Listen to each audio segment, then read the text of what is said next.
At the Cross Keys pub in Washington, what was an argument between a couple turned into something horrific.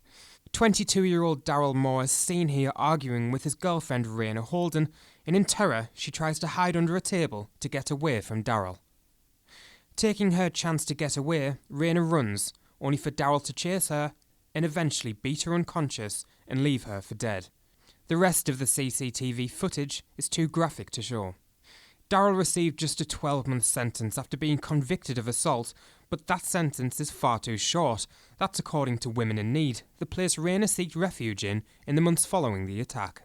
Totally. I mean, it's one of our greatest frustrations. It's outrageous. We think that kind of attack, if anybody's watched it, would take it as attempted murder, frankly.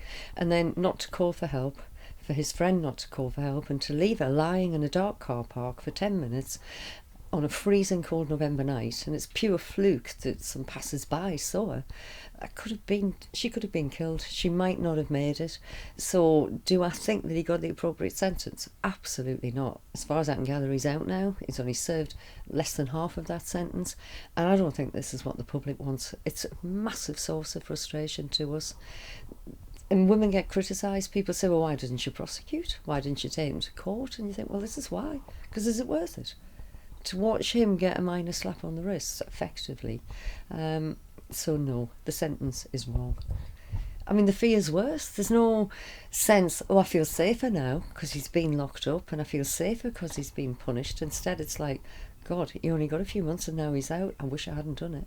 The bravery of Rayna has astonished women in need who know just how hard it is for women to speak out if they are the victims of domestic abuse. Wonderful that she had the courage to put that out, because I think she will have helped so many women. Mainly because it's changed, I believe, the public perception of domestic violence, that an awful lot of people victim blame when it comes to domestic violence, think, oh, she must have done something, she must have provoked him, or think that an incident of domestic violence may well be just a one punch or a one slap.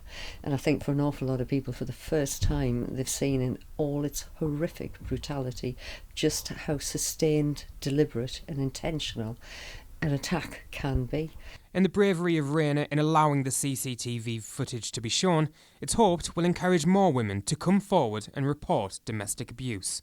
Nathan Lee, Made in Tyne and Weir, Washington.